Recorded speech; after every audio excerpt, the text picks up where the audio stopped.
Canadian football is a magic show, a century-old spectacle, grown men battling to cross a line drawn in the dirt.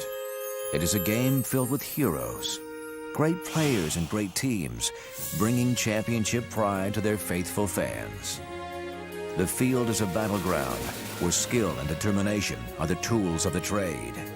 It is a game that has grabbed a nation by the heart. An annual struggle becomes an epic battle as teams fight for the ultimate glory, the chance to hold the Grey Cup and become forever known as a champion.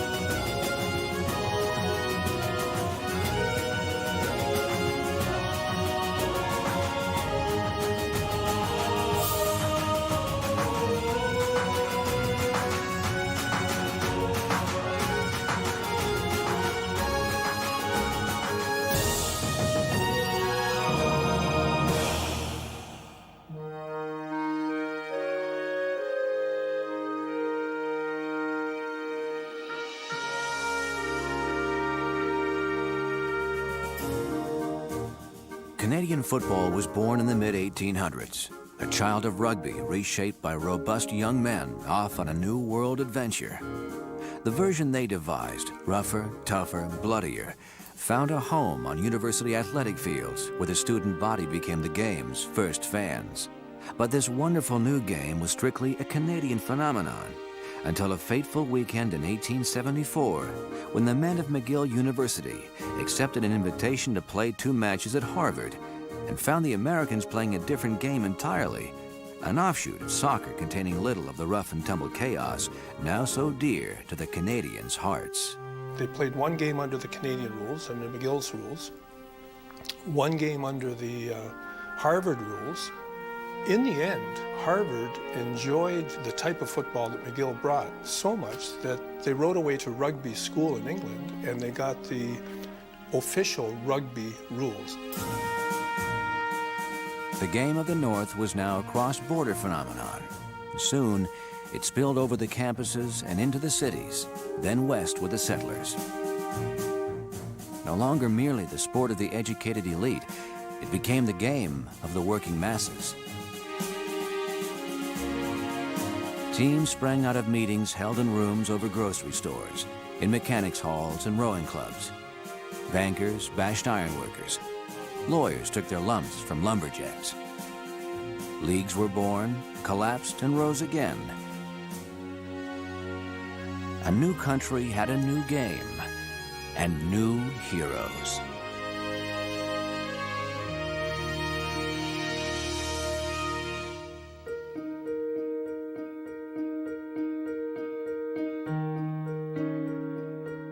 By the turn of the century, football had been embraced by athletes of all ages and from all walks of life, competing for trophies of every shape and size. In 1909, word of this new game caught the attention of Albert Henry George Grey, the 4th Earl Grey and the Governor-General of Canada. Well-known patrons of Canadian arts, the Earl and his wife decided that the new game should have a true national championship. At a cost of $48, Lord Grey provided a simple silver trophy that would one day be the stuff of dreams, the Grey Cup. The cup was donated by the Governor-General, Lord Earl Grey, who probably never saw a game played. He put up the trophy for the Amateur Football Championship of Canada, and people who were playing football in all parts of Canada saw it as emblematic of the national championship. The first Grey Cup game was held on a chilly December Saturday in 1909. 3,800 fans made the trek to Rosedale Field to watch the University of Toronto defeat the Parkdale Canoe Club in what was rather grandly called the Canadian Championship. But Lord Grey's trophy wasn't there. Someone had forgotten to have it engraved. The games then were simple gatherings, young and not so young athletes out for a rough and tumble afternoon. But soon, Earl Grey's Cup was more than just another trophy. As the decades passed and the number of challengers grew, it would become the new game's holy grail. In the 1940s, not even a world in conflict could halt the yearly quest. When Canada went to war, enlisted men formed teams and battled for the Cup under military banners.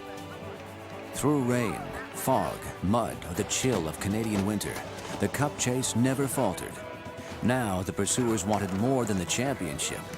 They wanted that magical, matchless moment when they could grasp Earl Grey's Cup and triumphantly hold it high. When you win the Grey Cup, you know, you're on such a high because you've accomplished what 9 teams start out to do and only 1 does. What it meant to the city of Winnipeg and the fans, that's when it starts sinking in of just how important the Grey Cup is and what it means to the people of Canada. It really didn't hit you till a few days later, and you know, when you get back in Edmonton and you're going to the parade and say, hey, this is kind of a big deal. The city of Vancouver, on our return, just opened their arms to us. A marvelous thing and very special. There was love here for the BC Lions. 20 below weather, the streets were lined all the way from the airport entrance to City Hall, where they took us back to on buses, and the town just went nuts. Every team sets out and you want to win the championship. Win the championship. That is a successful season. Anything else isn't successful. It didn't really hit me after the game. It hit me the next year, seeing that this trophy is going to be forever. Your name's going to be a part of it, and you're going to be associated with the Grey Cup winning team.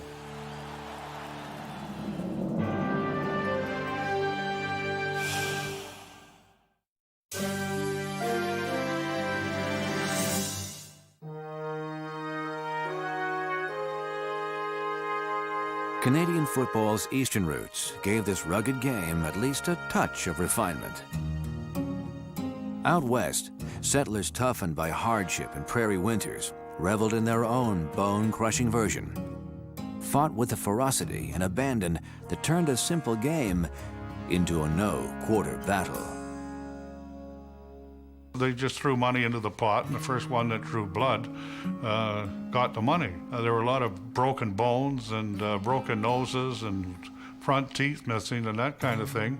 In the first game, Regina played against Saskatoon. Up in Saskatoon, the police chief was so upset with the fact that the Regina team was winning, and he thought they were playing too rough against the Saskatoon boys, that he came on the field and had the Regina team arrested. In spite of the potential for injury or arrest, football thrived on the Canadian prairie.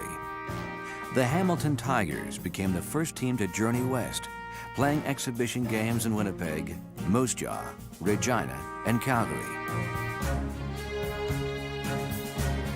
While Eastern teams were happy to share the game with the West, sharing their championship trophy was another matter.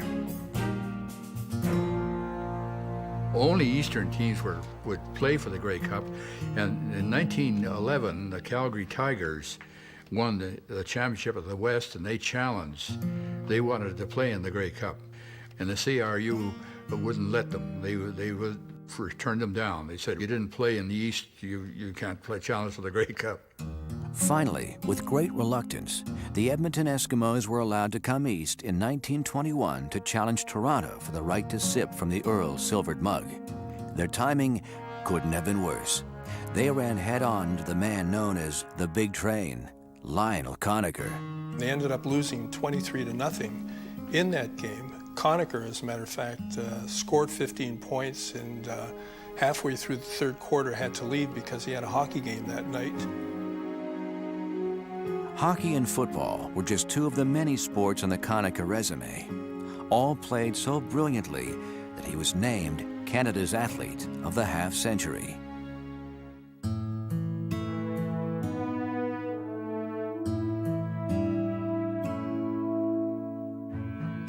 Since 1921, Western teams had marched east for the Grey Cup game, only to fall to the Eastern football powerhouses. In desperation, they cast their eyes not to the heavens, but to the south. We didn't have the population in the West that they had in the East, so in order to get enough guys, it was we had to supplement them with good, experienced American players from American colleges. And of course, the first, most successful of those teams was the Winnipeg team in 1935. Winnipeg coach Joe Ryan took a fishing trip to Minnesota and North Dakota that fateful summer of 1935. His bait, money, and he landed his limit. For $7,400, he came home with 9 imports, including the West's first superstar, the incomparable Fritzie Hansen. With Fritzie carrying the mail, the Bombers romped through the West and into the Grey Cup game, where on a muddy field in Hamilton, stunned Easterners got their first look at the little big man from Minnesota. Fritzie Hansen was an import for Winnipeg, and he was one of these scatbacks that could dangle. And he caught a couple of kicks and ran right through the whole team because nobody had any traction.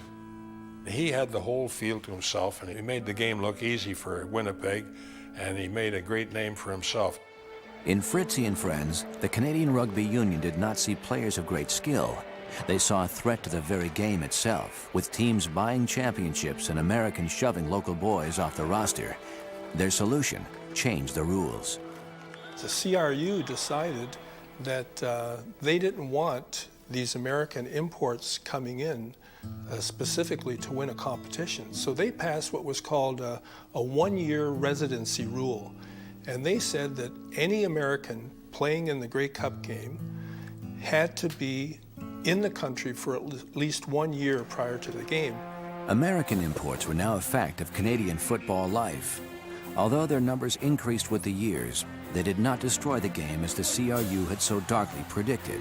They enhanced it. The Northern League thrived, an alliance that continues to bring great American players to a game that remains distinctly Canadian. There's something about the Canadian Football League in Canada. It's got a tremendous history about it when you go back and look at some of the great people that have come up here and lived in this country, and they got the opportunity to play. I mean, this is what the game's all about. It was an opportunity that I was being given that I didn't see happening in my own country. And I really weighed the pros and cons of going to Canada or staying in the United States, and I chose to go to Canada because they were giving me a realistic opportunity to play the game that I love. I wanted to come play. In the NFL, they would have just used me for, okay, for this and for that. And in Edmonton, I knew I had a chance to do what I wanted to do and play the game. It put the fun back in football for me. It enabled me to go back out, just be an athlete, play football, and enjoy it. And I'll be forever grateful for that.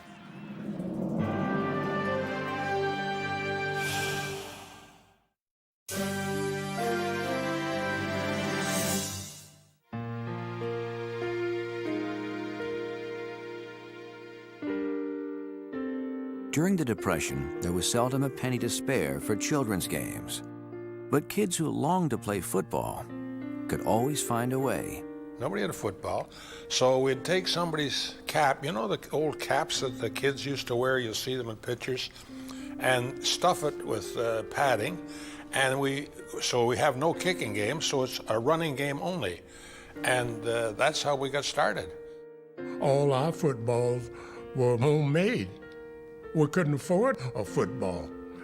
Well, I had something made like a football, made out of a sack or some stuff, sack or a pig's bladder or something like that. But the only time that I ever touched a real football is when I went to high school.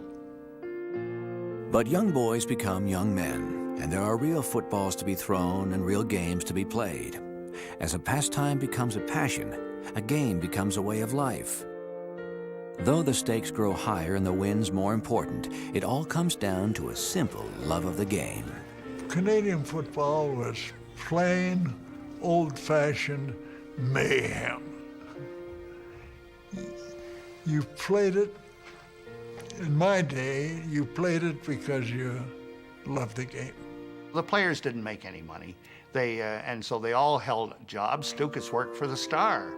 And as a football writer, well, at the time he was playing, which he certainly gave himself the benefit of the doubt in his stories, Stukas tells the story of playing for the Argonauts when they won the Grey Cup, I think it was 1938, and all he got for it was a windbreaker.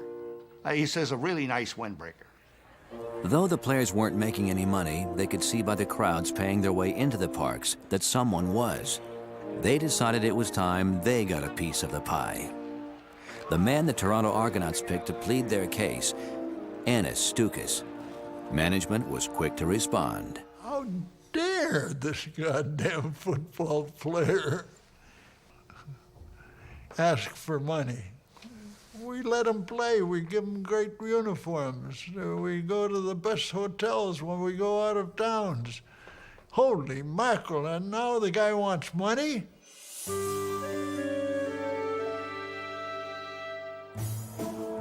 Playing football in Canada was an uncertain profession at best, but the harsh Canadian winter was a virtual guarantee.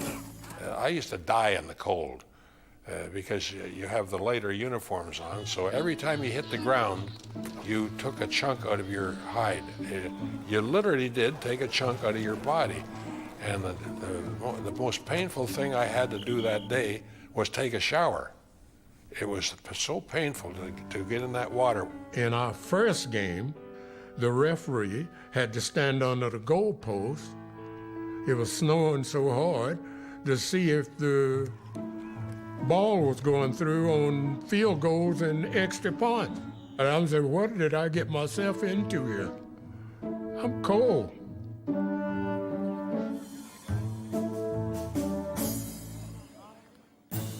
Football was a daylight game. If dusk fell before the final gun, finishing the contest required a little help from the crowd. Fans were urged to park their cars along the sidelines because if the game got going too long, then what would happen was that they'd turn the lights on from their cars and play it out that particular way. We were playing a game in Ottawa, and we played the last 10 minutes of that game, or 5 minutes of that game, under headlights. They got the people to turn their headlights on in the cars, and that's how we finished the game.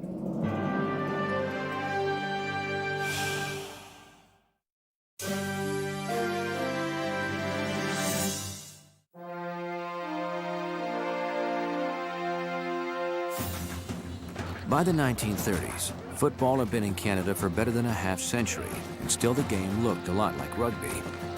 The forward pass had found its way into the rule book, but not everyone cared or dared to use it. The kicking was the essence of the game.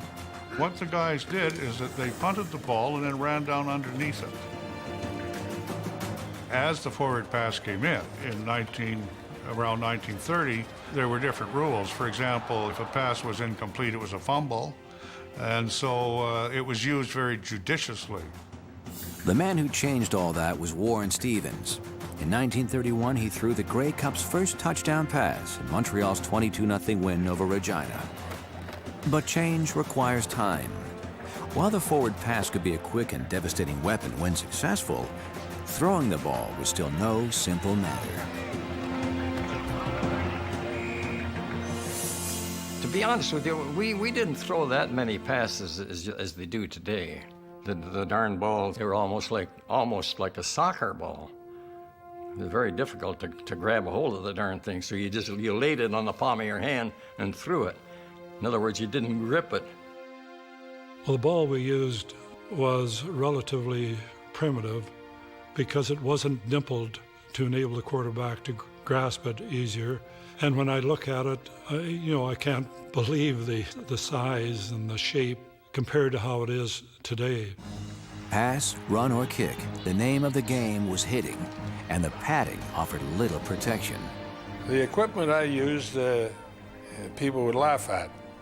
What you got when you went up with the big team was secondhand furniture. At training camp, the new guys coming in took old-timers' equipment from a year, 2 years past. And if the shoes were a size too big, tough luck, wear them.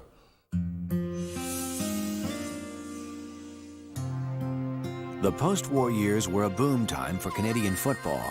In 1948, The Calgary Stampeders galloped through the three-team West as they recorded the only undefeated season in league history.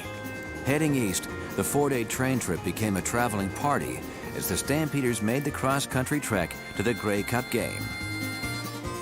Arriving with Stetson-topped fans, Indian chiefs, chuck wagons, and horses, the Stampeders didn't just come from the West, they brought the West with them.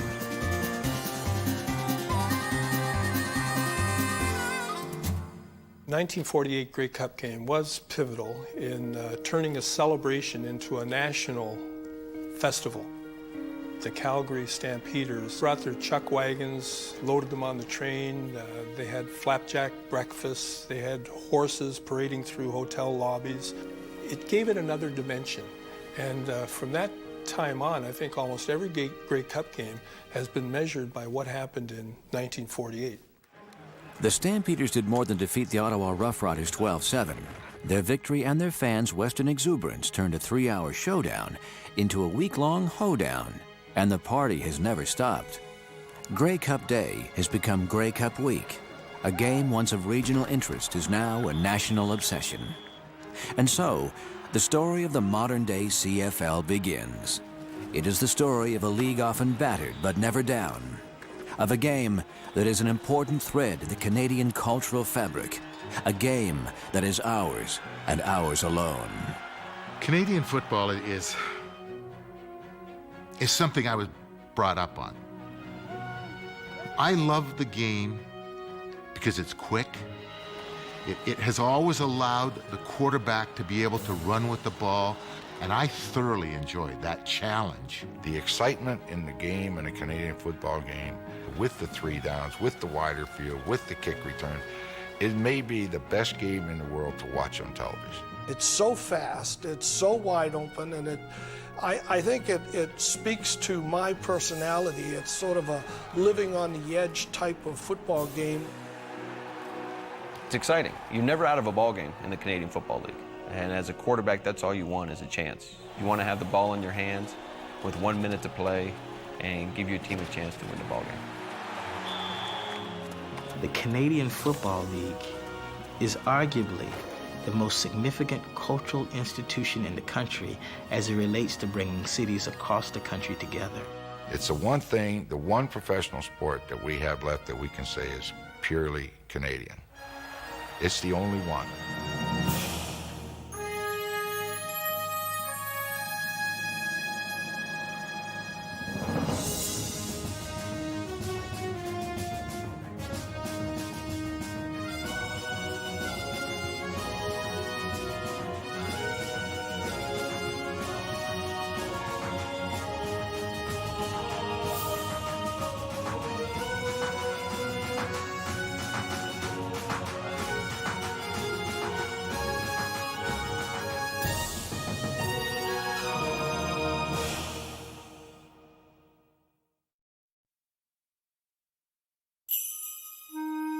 Canadian football is a magic show, a century-old spectacle, grown men battling to cross a line drawn in the dirt. It is a game filled with heroes, great players and great teams, bringing championship pride to their faithful fans. The field is a battleground where skill and determination are the tools of the trade. It is a game that has grabbed the nation by the heart. An annual struggle becomes an epic battle as teams fight for the ultimate glory, the chance to hold the Grey Cup and become forever known as a champion.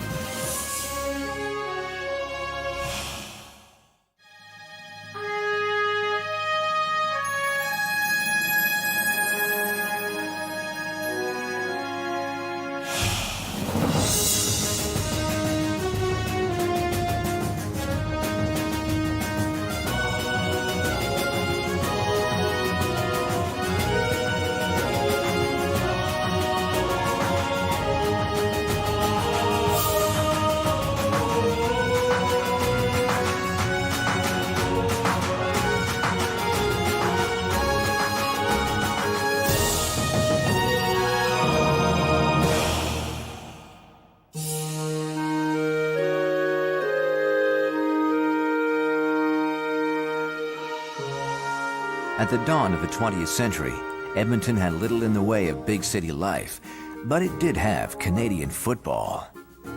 The Edmonton Eskimos were born in 1910, but through the decades the team lived an uncertain existence as leagues came and went. Spurred by the excitement of the Calgary Stampeders' victory in the 1948 Grey Cup, 20,000 Edmonton fans bought $1 shares, revived the team, and brought in a man who could kick field goals and coach. Anis Stukas.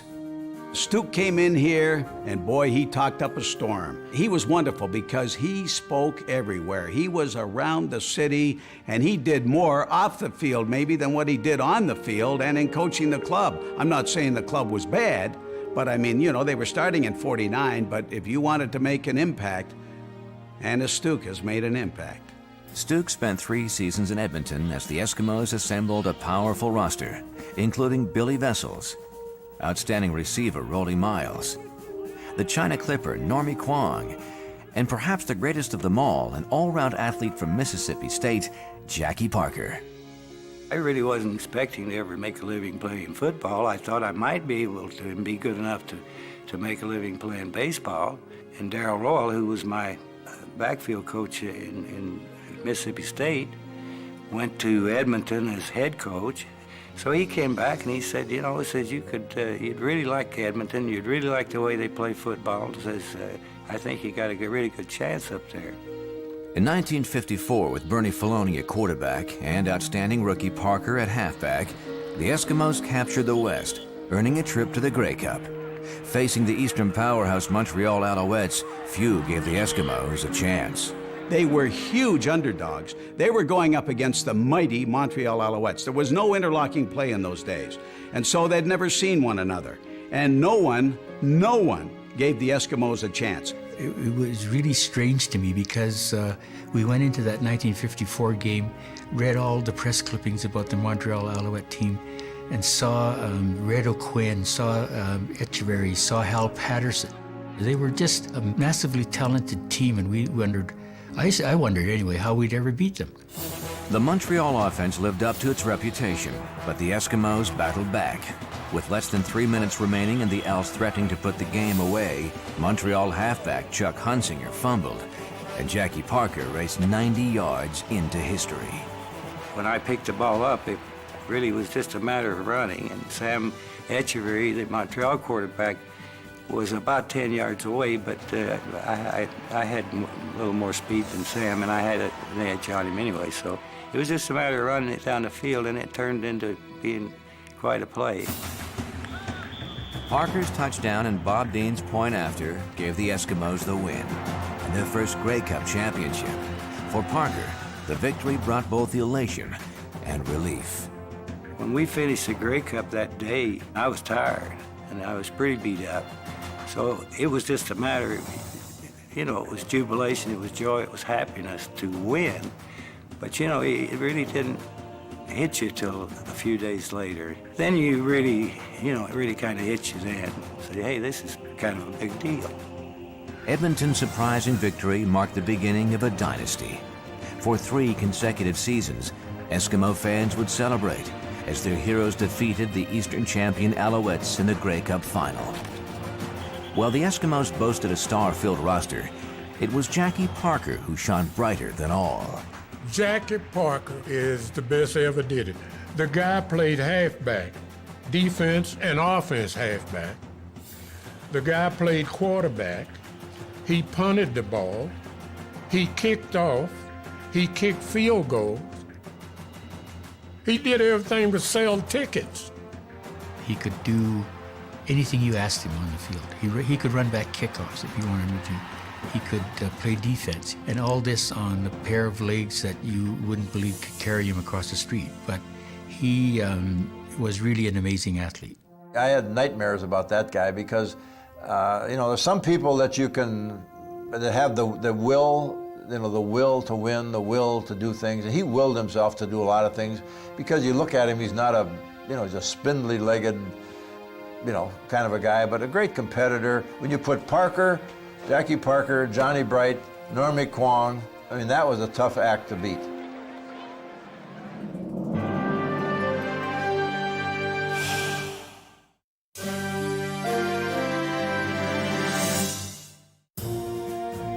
1959, Tommy Joe Coffey made the long trip from West Texas State University to Edmonton's Clark Stadium, where his real football education began. All of a sudden, you're playing and practicing against guys that are playing for money.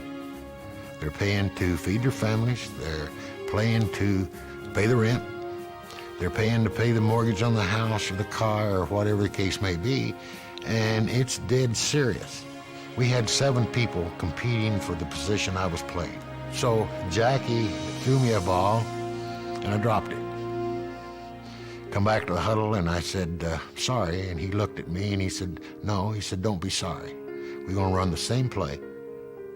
I'm gonna throw the ball in the same spot. And if you drop it, just keep right on going, get in your car and leave because you won't make this football team. I don't think I ever dropped another ball that Jack threw to me. Through much of the 60s, the Eskimos struggled. When rookie kicker Dave Cutler joined the team in 1969, Edmonton fans saw little to cheer about. My rookie season was brutal. I'd like to say I was bad, but I was worse than that. I mean, it's not many guys can say single-handedly they can get a coach fired, and I think the numbers were that we lost 5 games by a total of 9 points. And that year, I believe I missed 7 converts. So my second year, I decided that I was either going to do it right or not do it at all. Dave Cutler did more than get it right, as he went on to dominate the CFL kicking game for the next 15 seasons. In the 70s, the Eskimos began to rise again, led by quarterback Bruce Lemmerman, receiver George McGowan, and a late cut from the BC Lions, quarterback Tom Wilkinson. I came over with the thought, if I don't make the team, because there's no guarantees, then I'll stop by Calgary after I get released, and then if I don't make it there, that's on my way down to Wyoming to go back and get a job. Tom Wilkinson's stop in Edmonton would last through 10 highlight-filled seasons. Although many had questioned Wilkinson's athletic abilities, in Edmonton, he quickly proved that he knew how to win. My biggest asset was I was a very good student of the game, and I knew what my strengths were and what my weaknesses were, and that's why you never saw me try to throw many 60-yard passes, because it would have taken me 3 to get it 60 yards. When he came to Edmonton, he just absolutely turned around a team that was going in 35 different directions and absolutely taught people how to win in just a very self-effacing and humble way. He was just an absolutely amazing man.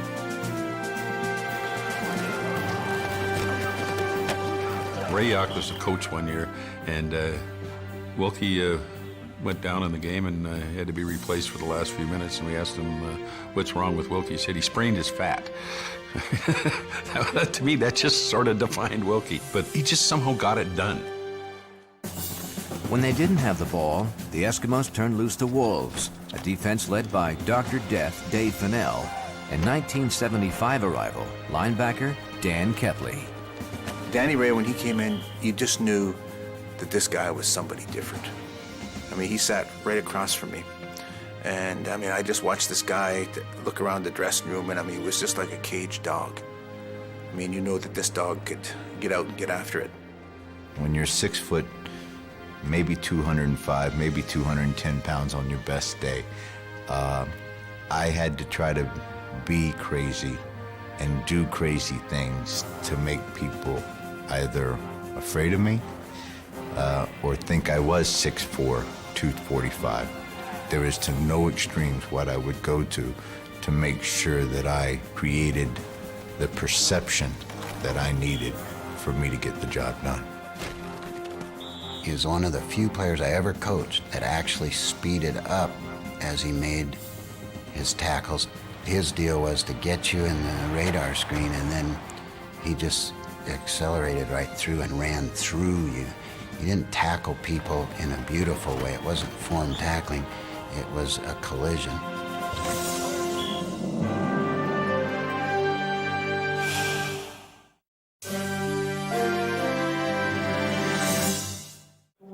The 1975 Grey Cup featured the Eskimos and the Montreal Alouettes.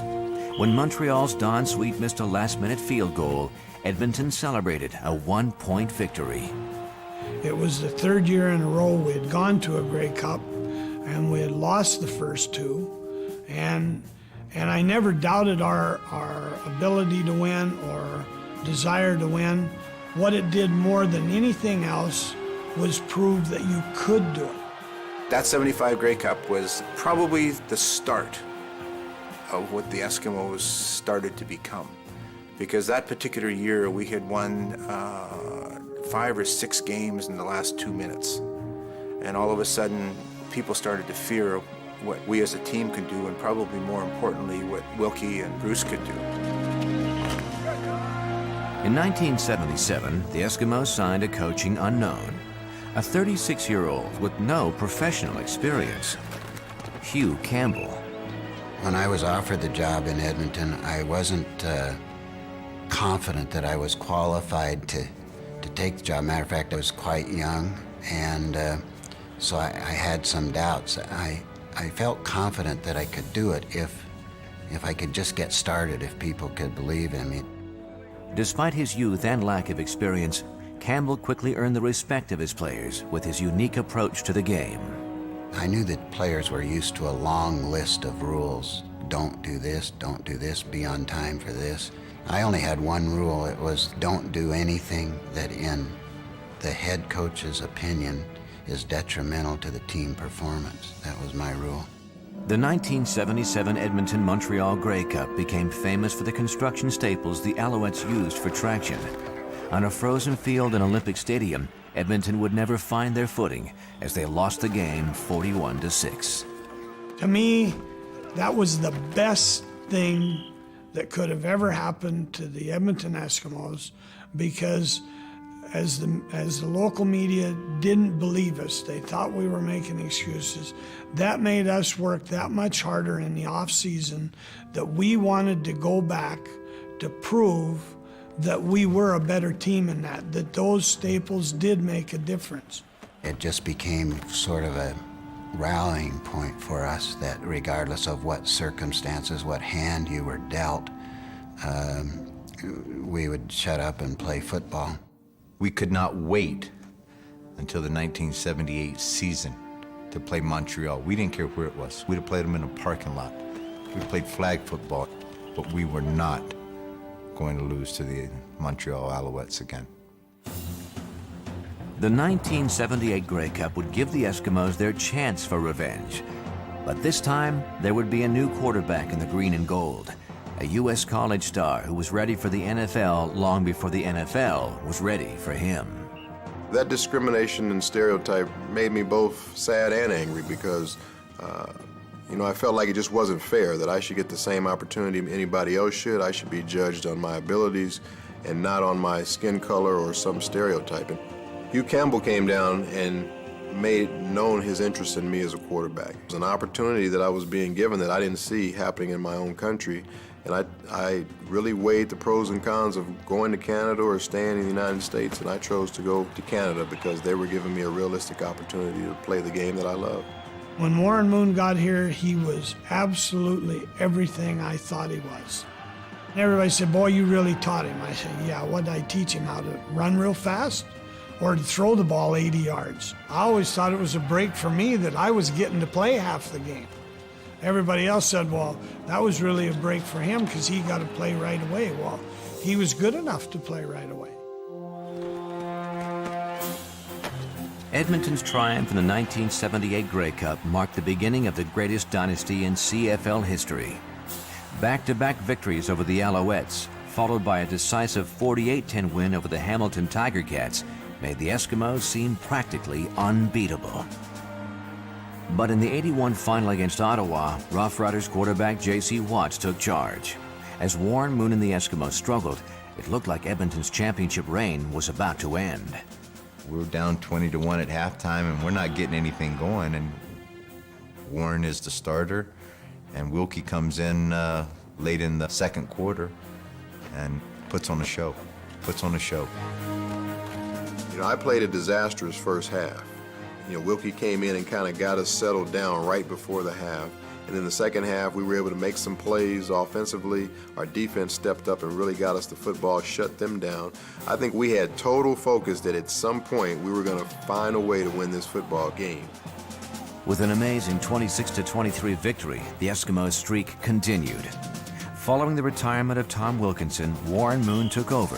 In the 1982 Grey Cup against Toronto, he connected with his favorite target, receiver Brian Kelly, to bring a 5th consecutive championship to Hugh Campbell's Eskimos.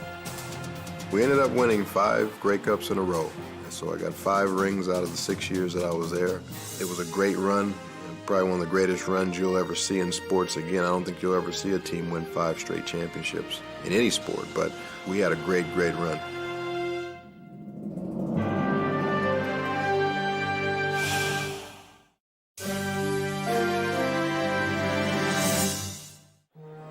In 1983, the Edmonton Eskimos found the perfect replacement for Warren Moon, a quarterback who played like a linebacker, Louisiana Tech grad Matt Dunnigan.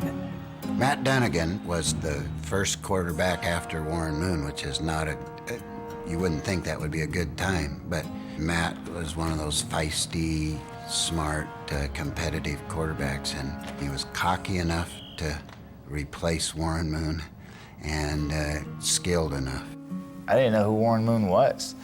I didn't know who anybody was. I didn't know where Edmonton, Alberta was. I came up just with the attitude that I was going to learn about the CFL, put my best foot forward, which I was taught to do, and give it my best shot and see what happens. While Dunnigan replaced Moon, the Eskimos were about to discover a player like none other, a kick return specialist who brought the fans to their feet, Henry Gizmo Williams. Well, when I first came up and I saw this big old wide field, I'm like, holy Shazam. Like, I said to myself, thank God I didn't run track up here. This field was huge. Gizmo kept the Eskimos the Eskimos.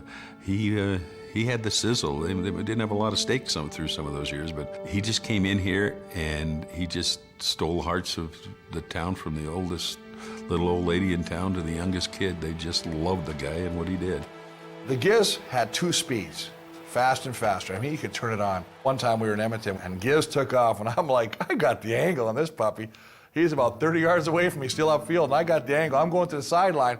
By the time I got to the sideline, I turned, all I saw were cleats. He was gone. Although Edmonton is a long way from Tennessee, not even the chill of a Canadian winter could slow down the Giz. Minus 25 was the best I liked, because I loved that. I used to spray my jersey down with water when I get outside, because it turned to ice and slip and the guys couldn't grab me. Dunnigan's hard-charging style made injuries a constant threat. In 1986, the Eskimos got an insurance plan. Damon Allen. I remember sitting down with Damon and telling him, look, I said, I'm the starter, you're trying to take my job. I understand that, it's good, healthy competition, but don't lose sight of the fact that we're in this together. And so Damon and I are always able to have a great working relationship and support one another. In the '87 Grey Cup, Dunnigan went down to injury. Damon Allen responded with an MVP performance, and Gizmo Williams electrified the crowd with a 115-yard touchdown run in a 38-36 win over the Argos. When I won my first Grey Cup, it was almost like me being in a plane crash or something. I lived through it. That's what it felt like to me, because I didn't know what to do. I didn't know how to act. I didn't know, should I drink? I didn't know, should I run outside naked? I didn't know what the hell to do, but it was something inside of me like, man, do you realize you just won the Grey Cup, the #1 game in the CFL? In 1991, Ron Lancaster was named head coach of the Eskimos. 2 years later, he had Edmonton in championship form. We felt the team, we had a chance. Now, there were some times during the year when it certainly didn't look like we were going to win. But late in the season, come the 1st of October, we got on a roll. I mean, we started winning. And when you start winning and you start gaining confidence, man, things start to mushroom. And, you all of a sudden start to feel good about yourself. 1993 brought another Grey Cup to Edmonton, a 33-23 victory over Winnipeg. When that game ended, it was fun. Just kind of stand over here on the side with Hugh and just kind of watch what's going on, because you know it's done, man. It's accomplished. You have won the Grey Cup. But the best thing about that is to watch the players. Everybody was up on the stage, and I was standing about 30 yards away, just in the middle of the field, looking at the stage as they received the Grey Cup. And then I looked over beside me, and there was Ronnie Lancaster. And the two of us were just watching everybody else get the award, and it was just where we wanted to be at that moment. The names may change and the stars may come and go, but in Edmonton football, there is one constant. Rain or shine, the fans are there. I ran more touchdowns on that grass field because of the fans in Edmonton. I just always felt like when I lined up on that football field, I always had that extra. It was 13 guys on the football field. I had that one extra with the fans. The fans love the Eskimos because, I mean, listen, what is it now? 32 consecutive years they've made the playoffs. They've won all of those Grey Cup championships. They played very, very entertaining ball. And so the fans respond in a like way. They say, we're with you. We love you.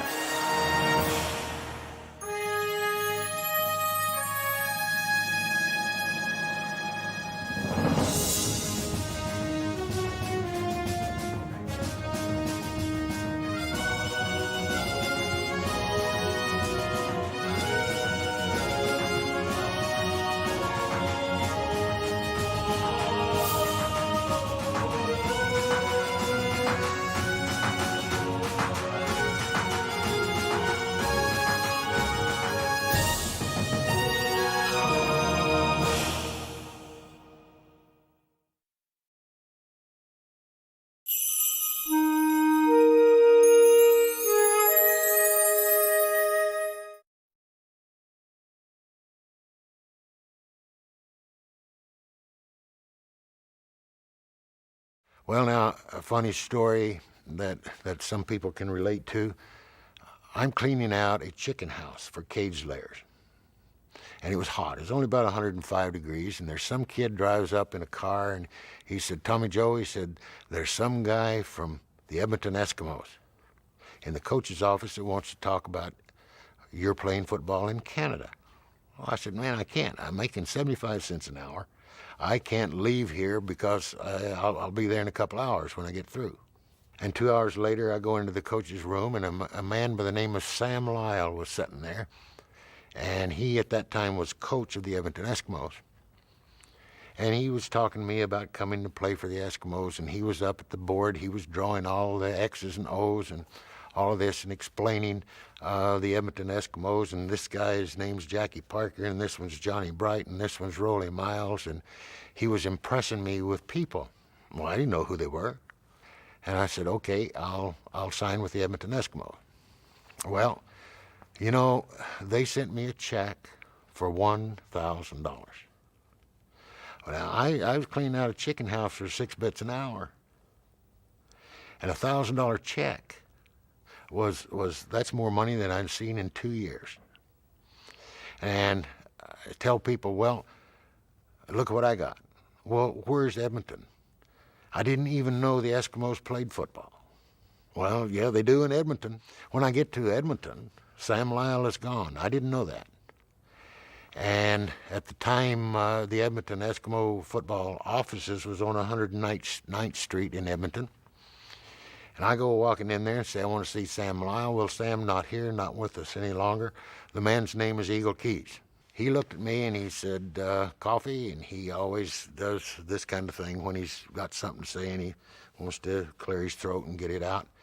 He said, you've lost about 20 pounds and shrunk 4 inches from what all of the clippings on you said. I said, no, Coach. I said, I'm the same size now I have been for the last 4 or 5 years.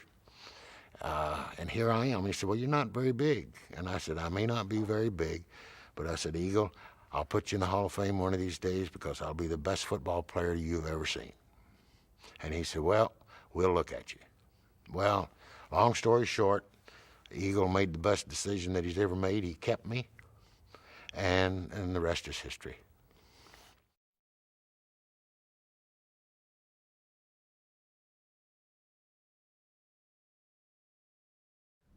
God almighty. David Cutler was David Cutler was a kicker. David Cutler was a kicker who loved being a kicker. But more than loved being a kicker, Dave Cutler loved being a football player. And what he wished he was a football player, because he was a middle linebacker dressed up in number 26 that had to kick the balls. And so if I heard another story, if I heard one more story of David Cutler's times of being a linebacker with Simon Fraser, I had to yawn a few times. Now, Cuddy would go down, and every time on the kickoff, as he was kicking off, and I'm right behind him, I'm getting ready to move, and he'd look at, and he looked at me with that in his face. He just kept, I got you covered, you're free. So all that meant was he would take a position that I normally have, so I could run and try to track down the ball. Next thing you know, I'm seeing Cutler. All he wanted to do was throw his body into the middle of the pile somewhere. God hope that he would get bruised up a bit. Then he could go sit in the locker room and in the training room and put ice on it, like the rest of the athletes. That made him feel at home. I think a kicker sometimes doesn't really feel like he's as involved with the team as most other players on the team anyway, but Cutler was a little bit different, that he felt like he was a real football player, that he would go down and he'd make a hit, that he was just as tough as anybody out there. And in a lot of ways, mentally, he was as tough as anybody on our football team.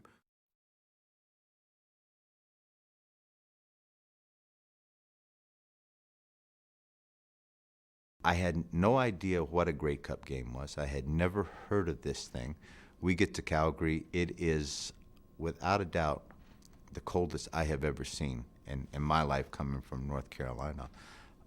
It was probably 15, 20 below at that time.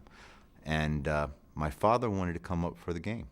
I said, Dad, I have no idea to tell you how to get here. Here's where we are. You get here. Well, my dad showed up with his best friend, and they were in their typical 1975 leisure suits that they had, and they were just flat freezing their asses off. And so my night before the game of the Grey Cup in '75 was spent taking my dad to this place called the Bay that I had and shopping for clothes for him to wear to the game. We go to the game on Sunday. I mean, this is a huge thing for me. It's 35 below zero. I have no clue. I've never seen weather like this before. And right at the beginning of the game, there's a streaker that goes down the field.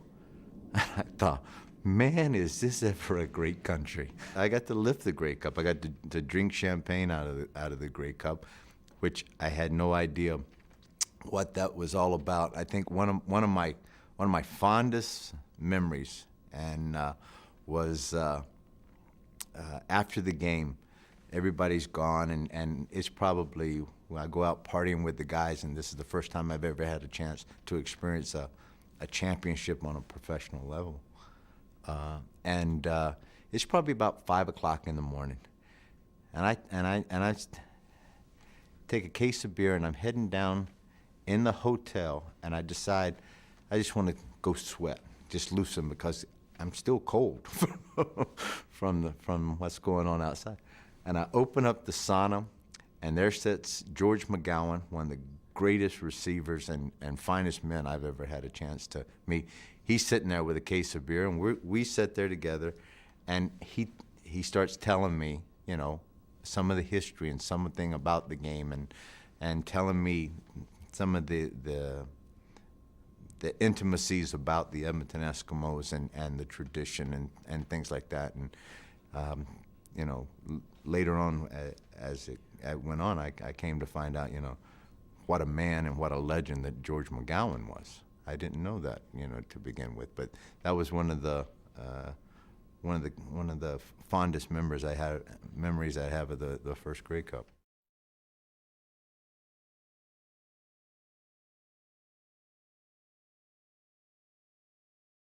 When I kicked, I had this lace on my kicking shoe, which was my right foot. And what I would do is tie it around the post at the front of the shoe, pull it back around my ankle, and then that would curve the toe up. And by curving the toe up, now what it allowed me to do is that when I was approaching the ball, my left foot could actually get closer to the ball. And when I kicked it, now I was still hitting into the meat of the ball. And it worked it worked very well for me. But there was one other thing that I did that for kicking. I saw a picture of Bobby Hull slap shooting, and it was a slow motion picture, and the stick, how it bent, and then as it was hitting the puck, and then bent back the other way, going through it. And I figured that if I could make my leg bend like that I could actually probably get more power than most people had at that time. So what I used to do when I was in the gym, I did a lot of squats. And what I would do is that when I had the weights up there, I would actually start bending my legs backwards. And there's actually pictures of me kicking where if this is the knee right here and this is my foot, my leg is actually up like that. It was actually, well, the first time I saw it, I couldn't believe that my leg was bending that much. But so between the tying the toe up and this way to hyperextend my leg, it gave me a little more power.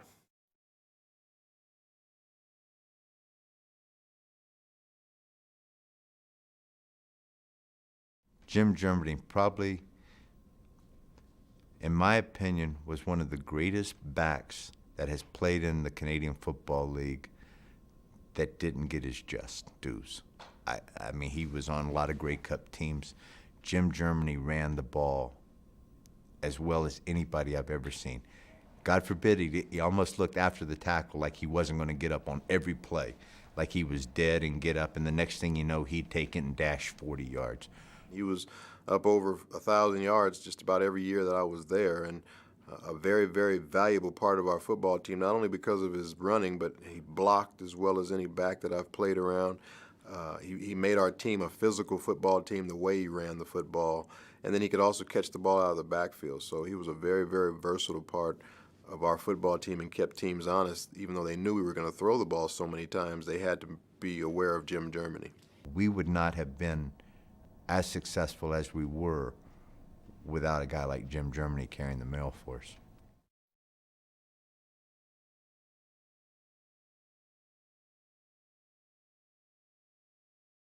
To say that the Eskimos were a little crazy is an understatement. That was a very loose, fun football team that was very close both on and off the field. And I grew to really love that football team and treat it like a family more so than I ever thought I would with any other team that I've played for. And I had to learn to be a lot looser being around these guys or I was going to just be tormented, because the more they felt like it bothered you, the more they were going to do things to you. So, one day a lot of guys on our team used to hunt in the morning before they came to practice, because we didn't practice till later in the afternoon, like 3:30 in the afternoon. Well, Ron Este was a big hunter. And one day I came into the locker room, went into my locker, opened it up, and a dead duck falls down that he had a rope tied around his neck and falls right in front of me, scared the living bejesus out of me. And all the guys had the greatest laugh out of it because they knew how I was. I was more of a serious type guy, but I also knew that this is the type of team that I was playing for, and I had to have a sense of humor in order to survive on this football team. And it was a great atmosphere because it was a loose atmosphere, and everybody knew what we had to do on game day. We got our work done when we needed to get it done, but we also had fun because as a football team, you spend a lot of time together, a tremendous amount of time together. So if you don't do different things like this, it can become very monotonous and guys can get bored with the situation. But this kept it loose and fresh all the time, and I think that was one of the main reasons we had so much success for such a long period of time. We really enjoyed being around one another.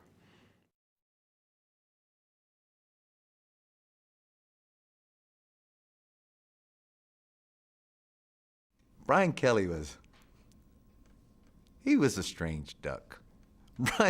Brian, he walked funny, he looked funny, he was pale-skinned and freckled face and little, short. One of the most phenomenal receivers I have ever seen in my life, ever seen. He worked diligently, tirelessly at being a perfectionist at what he did. He worked his trade. He had some of the smoothest hands that you would ever see. And that old adage that you say that he could run a whole lot faster scared than mad, he probably was, because every time that he got in the open and had to outrun somebody, he took it to the house. And he never ran one route the same way every time. It just depended on how he was being played. And we had tremendous communication between he and I, either during the week of practice or on the sideline during the game. This guy's playing me this way, so this is the way I'm going to run this route this time. And that communication that we had really made us kind of unstoppable. There's this route called a 6 route where the wide receiver will run like he's going to run a post and then break it out to the corner. First time I got beat on that was by Brian Kelly in Edmonton. He made me look like a fool. I was really fast at that time. Rich Stubler had told me, if you bump and run Brian Kelly, you will not get beat. 3/4 of the game, I bumped and ran him, had no problems with him. Got a little cocky, backed off. He ran a post corner on me, and when I turned around to find out where he was, the referee was standing there with his arms in the air, touchdown. Brian Kelly told me he watched my feet when he was running his routes. I've never heard that from a receiver say, hey, I'm watching your feet while I'm running the route, and that's how I get open. Didn't have great speed, didn't have great size, but there was nobody in the league that could cover him. And we had a great chemistry between the two of us as far as completing passes and having success.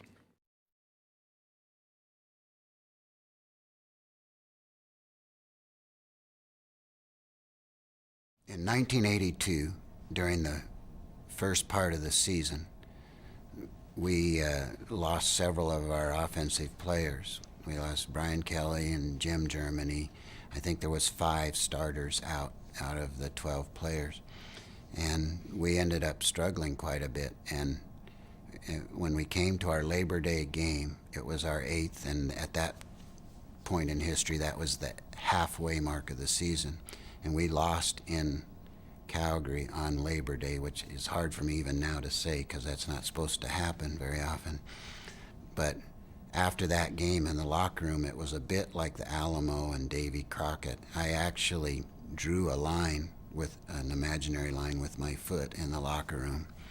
And I said, anybody who doesn't think that we can go to the Grey Cup, come over across this line, and I will personally guarantee that you get paid the rest of this season, but we don't want you in our way because we're going.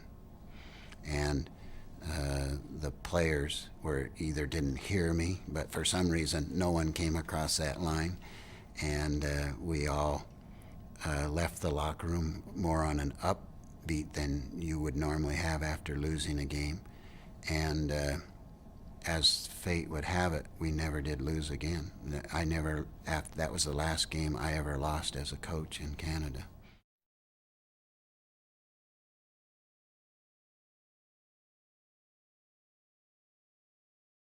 When I first came up to visit the city of Edmonton, they brought me in to show me the city and the place where they played their football at Clark Stadium. And they also showed me Commonwealth Stadium, which was under construction and almost completed. So to watch Clark Stadium and say, well, this was where I was going to play the rest of my career, I don't know if that might have happened. It would have been a tough pill to swallow. But to see Commonwealth Stadium over there, a couple of 100 feet away, a beautiful 60-plus thousand seat stadium, that was a big selling point for me because I was used to playing in front of big crowds. In college, 70,000 fans every weekend.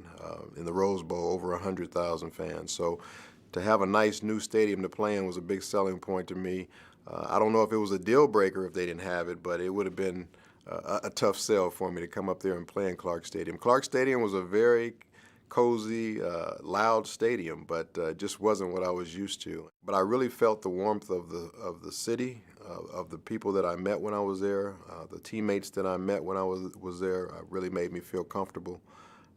And I just liked the whole overall atmosphere. You could tell it was a winning, close atmosphere even before I even set foot as far as being a teammate. And that's something that really sold me on coming there too, a place where you felt like you were wanted.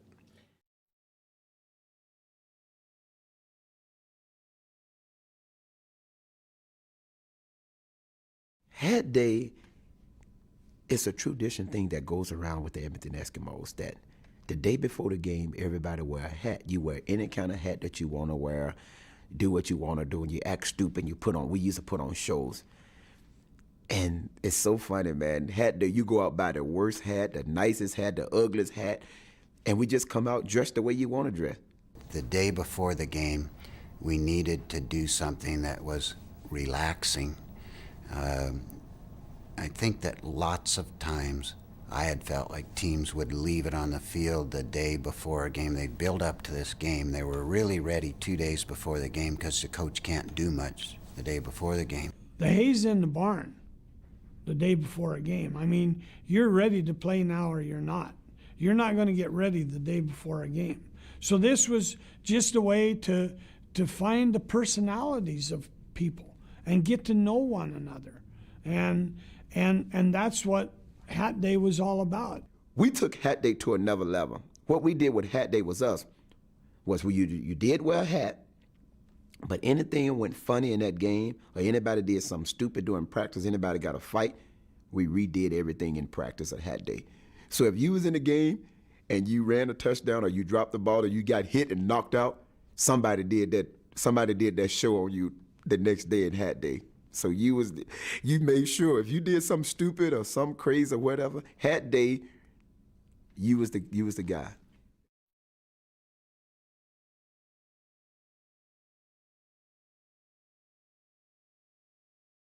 I can remember, I watched this game. It was the '93 game, Western Final, Edmonton versus Calgary. Doug played Edmonton. He was with Calgary.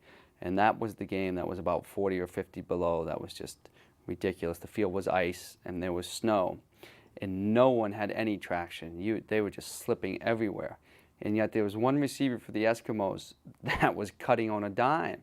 And this guy was running stop and goes, double moves, full stride, people slipping, and he caught 2 very long touchdown passes, Jimmy Sandusky. And I was just amazed. I can remember watching that football game saying, boy, this guy is unbelievable. He's the only one out there that can stop on a dime. He's stop and goes, he's cutting, he's making great plays. Boy, this is amazing. Later, I played in Edmonton '96, so I become teammates with this receiver, Jimmy Sandusky. And I can remember coming into my '96 semifinal game against Winnipeg in Edmonton with a sheet of ice and a huge lineup at Jimmy Sandusky's locker.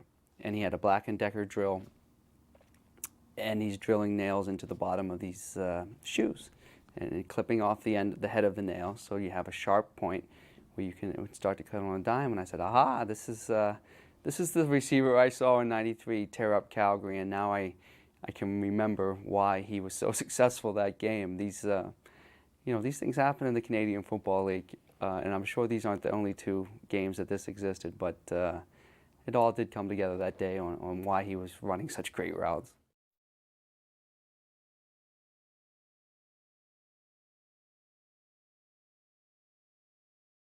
The Battle of Alberta was a serious, get-down, dirty, hard-nosed fight. The years that I played. Now, Edmonton were very good, and I got sick and tired of losing to them, but the fact was, they were a tremendous team. Edmonton was always a rivalry. Oh, boy. They says, you don't have to win the Grey Cup, just beat those guys up north. And I says, who in the heck is that?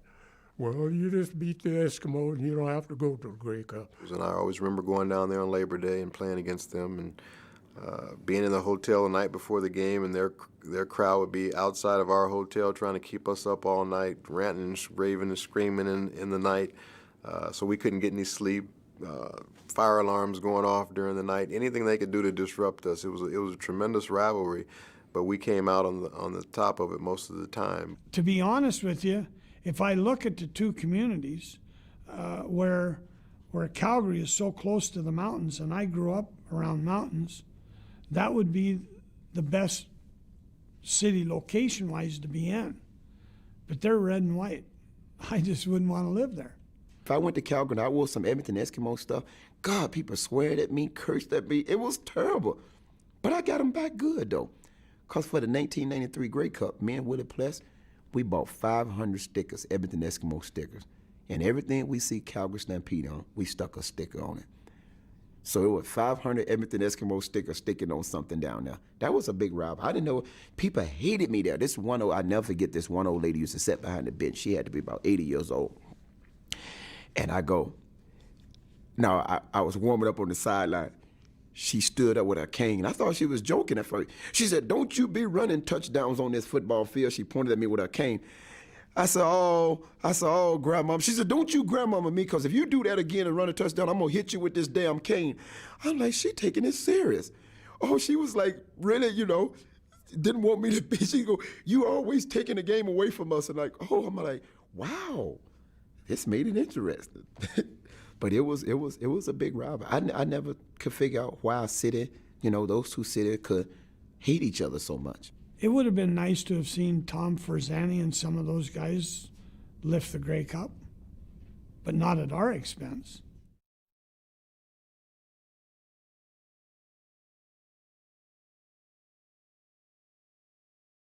I'll tell you one quick story. We started this thing, I was doing a banquet in Montreal, and we had I was waiting for, without name dropping, Larry Robinson, and Larry and I had met at a couple of functions, and so I was waiting for Larry out in the anteroom of the Montreal Canadiens, and around the whole top of their anteroom it had from us that have gone, a whole bunch of pictures of guys from other eras, and it said, "From us that have gone before, we pass you the torch." And much as the 54 and 55 Eskimos and those guys from that era had passed the torch to us in a lot of different ways, we needed something on the Eskimos that was going to slingshot where we were going and what was happening. And so I phoned Wilk from a payphone right outside the dressing room. I said, "Wilk, I think we got it," because we were looking for something. So the next year we started giving out this thing called a Torch Award. And what it did is that it best exemplified who we thought best exemplified the Eskimos and the kind of Eskimo, if you want to be with us, you should be. And so what we'd do is that we'd have all the coaches leave the first meeting of training camp. And so it's just the rookies and us. And we give out this torch to the guy that we thought was the best guy the year before that we thought exemplified us. And so what we do is that then we tell these kids that are sitting there, we don't give a damn whether you bench press 500 pounds or you can run a 4.40. If you don't fit here, you won't be here. And so what this torch is that we told them, you watch this guy on the field, you watch this guy in the dressing room, you watch how he conducts himself, because this is what it's going to take to make this team. And so as that went on, we gave torches out each year. And so there'll be 4 or 5 guys around of all different types of personalities that some rookie could cotton on to and then try to be like that person. And that's how we really started to roll that thing.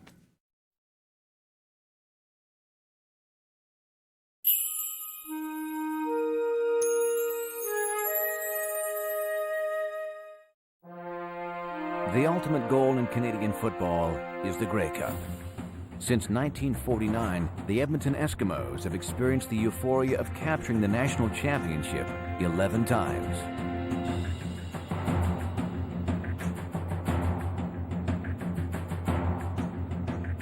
In 1954, the Edmonton Eskimos challenged the Montreal Alouettes for the Grey Cup.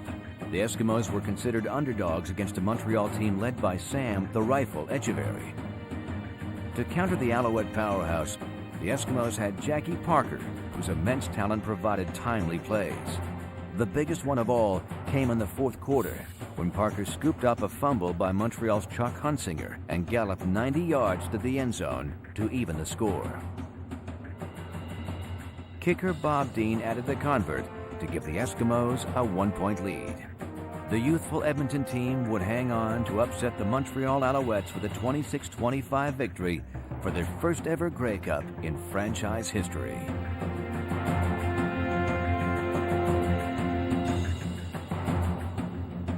At the 1955 Grey Cup game at Vancouver's Empire Stadium, the Edmonton Eskimos and Montreal Alouettes would clash for the second year in a row.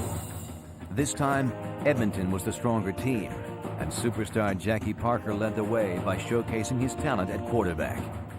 Parker's ability to read the Montreal defense allowed him to run and pass freely. A large part of his success came from running back Normie Kwong, who tore up the gridiron with 145 yards. In addition to his strong offensive performance, Jackie Parker was instrumental on defense. His clutch interception in the third quarter wiped out a potential scoring drive by Echeverry's Alouettes. When the final gun sounded, the Edmonton Eskimos captured their second consecutive Grey Cup with a 34-19 triumph over the Montreal Alouettes.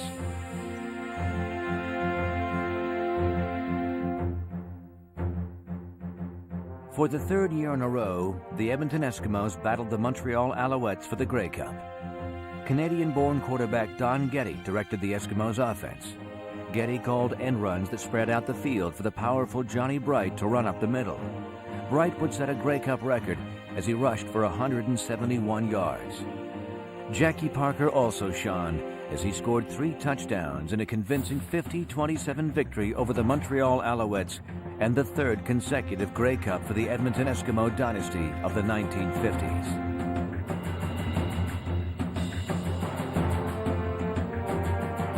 After losses in the 1960, 73, and 74 Grey Cup games, the Edmonton Eskimos were back in 1975 for a Grey Cup showdown with the Montreal Alouettes at McMahon Stadium in Calgary.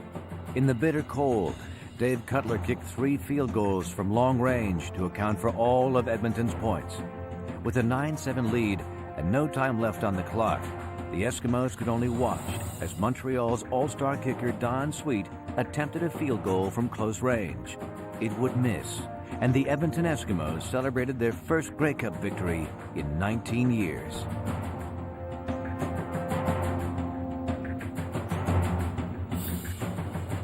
The Edmonton Eskimos vowed revenge following a 41-6 beating from the Montreal Alouettes at the 1977 Grey Cup.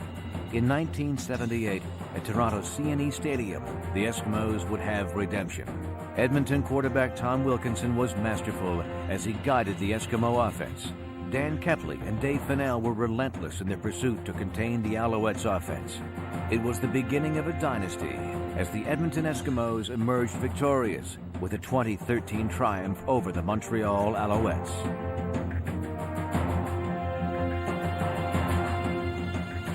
For the third time in as many years, the 1979 Grey Cup game featured the Edmonton Eskimos and Montreal Alouettes.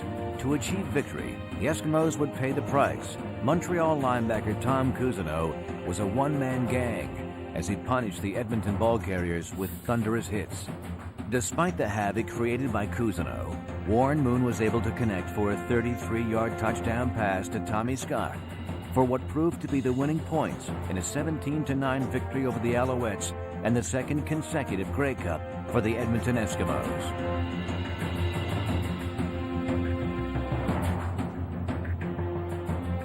The 1980 Grey Cup saw the Eskimos face the Hamilton Tiger Cats at Toronto's CNE Stadium, where Edmonton quarterback Warren Moon displayed his superior talent. Moon dismantled the Tiger Cats secondary with precision passing. His favorite target was the elusive Tommy Scott. As the Edmonton Eskimos displayed their awesome power in a 48-10 blowout over the Hamilton Tiger Cats to make it 3 Grey Cups in a row for the Edmonton Eskimos.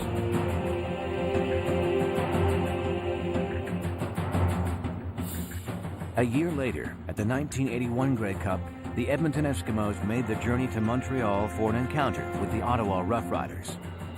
The 5-11 Rough Riders entered the game a 22-point underdog and nearly pulled off one of the greatest upsets in CFL history.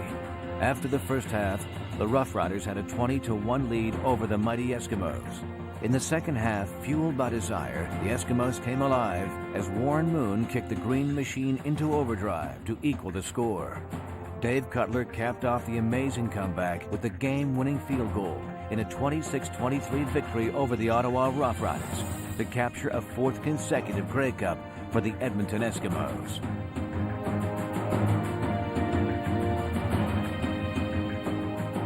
In 1982, the 4-time defending Grey Cup champion Edmonton Eskimos met the Toronto Argonauts at CNE Stadium.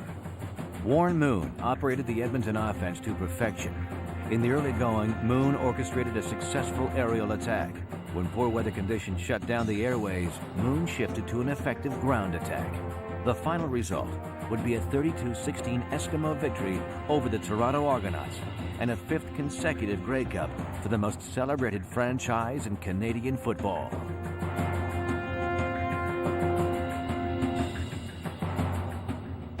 The 1987 Grey Cup marked the 75th anniversary of the National Classic as the Edmonton Eskimos faced the Toronto Argonauts at BC Place Stadium. Henry Gizmo Williams, one of the most exciting plays to ever don an Eskimo jersey, electrified the crowd as he turned a missed field goal attempt into a 115-yard touchdown return. In the second quarter, an injury to Matt Dunnigan brought Damon Allen off the Eskimos bench to direct the offense. Allen delivered as he completed 15 of 20 passes for 225 yards that kept pace with a highly productive Argonaut offense. The 75th Grey Cup would end in dramatic fashion. Down by a point with less than a minute to play, Edmonton's Jerry Corrick kicked the game-winning field goal in a thrilling 38-36 victory over the Toronto Argonauts for the 10th Grey Cup in franchise history.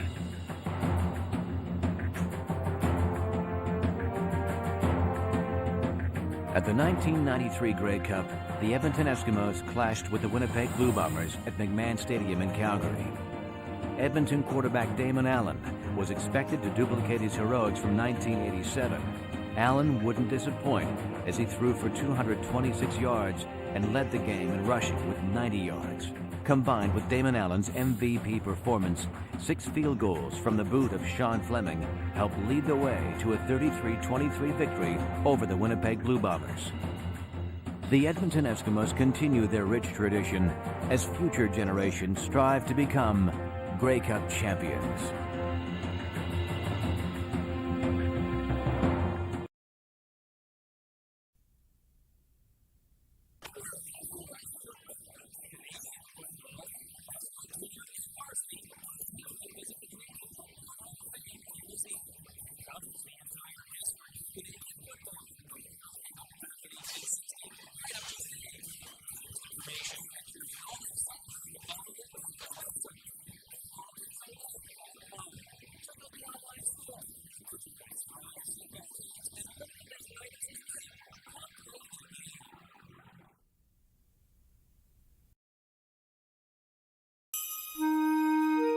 Canadian football is a magic show. It is a game that has grabbed our nation by the heart. This is the story of CFL Traditions, a 5-hour television special that showcases the history and heroes of Canadian football. Live the game's greatest moments through the eyes and hearts of its most celebrated legends. Now available on DVD and VHS, CFL Traditions is the ultimate collector's edition. Each of the 9 franchises is featured in their own special team edition release. 9 teams, 9 titles, available in stores everywhere.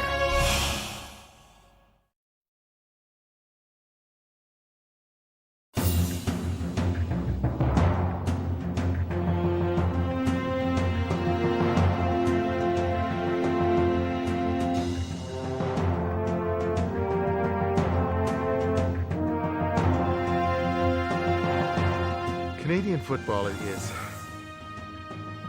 something I was brought up on. I love the game because it's quick. It has always allowed the quarterback to be able to run with the ball, and I thoroughly enjoyed that challenge. In the Canadian League, there's no such thing as being a rookie. You're a contributor or you're not, or else you don't make it. The excitement in the game, in a Canadian football game, with the 3 downs, with the wider field, with the kick return, it may be the best game in the world to watch on television. It's so fast, it's so wide open, and I think it speaks to my personality. It's sort of a living on the edge type of football game. It's exciting. You're never out of a ball game in the Canadian Football League. And as a quarterback, that's all you want is a chance. You want to have the ball in your hands with 1 minute to play and give your team a chance to win the ball game. It was an opportunity that I was being given that I didn't see happening in my own country. And I really weighed the pros and cons of going to Canada or staying in the United States, and I chose to go to Canada because they were giving me a realistic opportunity to play the game that I loved. I came up just with the attitude that I was going to learn about the CFL, put my best foot forward. Whatever it took, I was going to get the job done, and anything else was not acceptable. I wanted to come play In the NFL, they would have just used me for, okay, for this and for that. And in Edmonton, I knew I had a chance to do what I wanted to do and play the game. It put the fun back in football for me. It enabled me to go back out, just be an athlete, play football, and enjoy it. And I'll be forever grateful for that. The Canadian Football League is arguably the most significant cultural institution in the country as it relates to bringing cities across the country together.